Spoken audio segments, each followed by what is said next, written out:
Steve Jobs always loved machines. His father repaired machines for a living.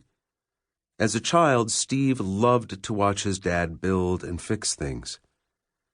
When Steve grew up, he started a company that built machines.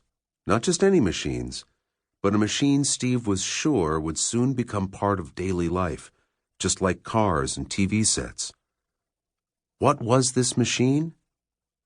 A personal computer.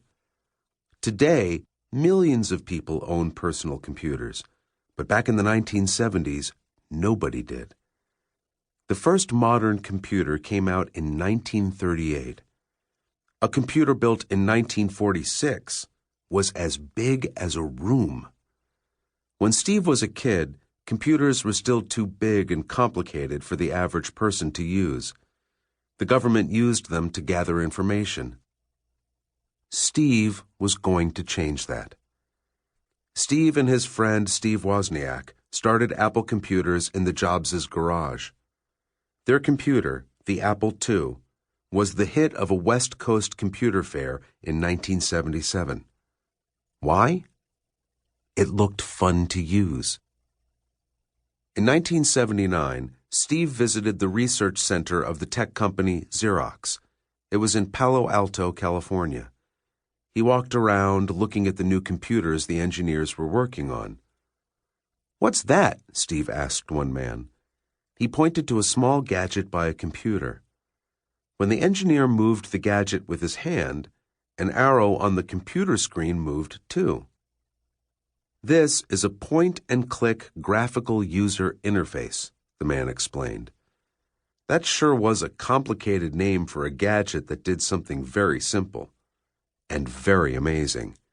Every time the man moved the pointer to a picture on the screen and clicked, it opened a program on the computer.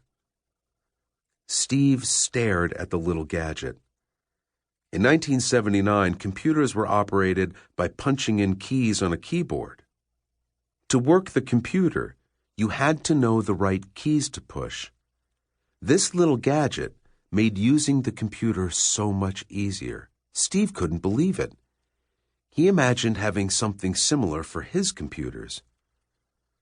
"When are you going to sell it?" he asked the engineer. "We're not," he said. "It's fun, but there's no market for it." Steve Jobs knew differently. As he stared at the little gadget, he could see the future rolling out in front of him. Billions of people pointing and clicking on their home computers. He would have to improve the gadget.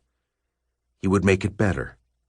And he wouldn't call it a point-and-click graphical user interface. He would call it by its friendlier nickname, the mouse. That day, Steve knew the world was going to change, and he, Steve Jobs, was going to make it happen.